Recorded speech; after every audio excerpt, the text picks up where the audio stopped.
મહેસાણામાં બીઝેડ ગ્રુપના કૌભાંડમાં તપાસ તેજ થઈ છે ત્યારે ટૂંકા ગાળામાં વધુ નાણાં કમાવા શિક્ષકોએ કર્યું હતું રોકાણ. સૂત્રો દ્વારા માહિતી મળી રહી છે. વિજાપુરમાં મોટી સંખ્યામાં શિક્ષકોએ બીઝેડમાં રોકાણ કર્યું હતું. ઉલ્લેખનીય છે કે શિક્ષકો પણ આ માયાજાળમાં આવી ગયા હતા. વિજાપુરમાં કનુભાઈ નામના એક શિક્ષકનું નામ ચર્ચામાં છે ત્યારે શરૂઆતમાં પૈસા રોકનારને વ્યાજ સાથે પૈસા મળતા હતા. સીઆઈડી ક્રાઇમની તપાસ શરૂ થતા રોકાણ કરનાર શિક્ષકો ભરાઈ ગયા છે. રોકાણ કરેલા પૈસા પાછા મળશે કે નહીં તેની રોકાણકારોમાં ચિંતા વ્યાપી છે. શિક્ષકોના રૂપિયા વધુ રોકાયા હોવાની સૂત્રો થકી માહિતી મળી રહી છે. વિજાપુરમાં પણ રોકાણ કરનાર શિક્ષકો પૈકી કોઈ સામે આવવા માટે તૈયાર નથી. ખૂબ જૂની એક કહેવત છે કે રૂપિયાના 3 અધેલા ક્યારે ન મળે, કારણ કે જો આ રીતે મળે તો એ 3 ખોટા હોય.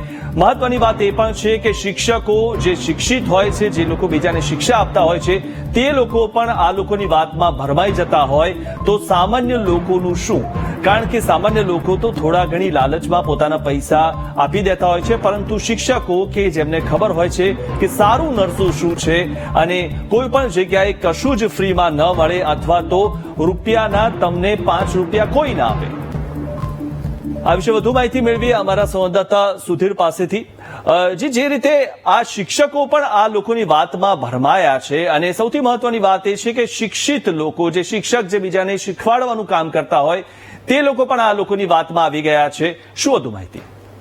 હજી ટૂંકા ગાળા સમય વધુ નાણાં કમાવા માટે શિક્ષકોના પણ રોકાણો હતા. સૂત્ર દ્વારા જાણવા મળ્યું છે કે કનુભાઈ, વિજાપુરના કનુભાઈ નામના એક શિક્ષકનું નામ ચર્ચામાં આવ્યું છે. બરોબર, શરૂઆતમાં પૈસા રોકનારને વ્યાજ સાથે પૈસા પણ મળી જતા હતા. સૂત્ર દ્વારા એવું જાણવા મળ્યું છે કે હવે રોકાણ કરેલા પૈસા પાછા મળશે કે નહીં. રોકાણકારોમાં ચિંતા. શિક્ષકોના રૂપિયા વધુ રોકાયા હોવાની ચર્ચા માહિતી મળી રહી છે. વિજાપુરમાં રોકાણ કરનાર શિક્ષકો પૈકી કોઈ સામે આવવા તૈયાર નથી હજુ.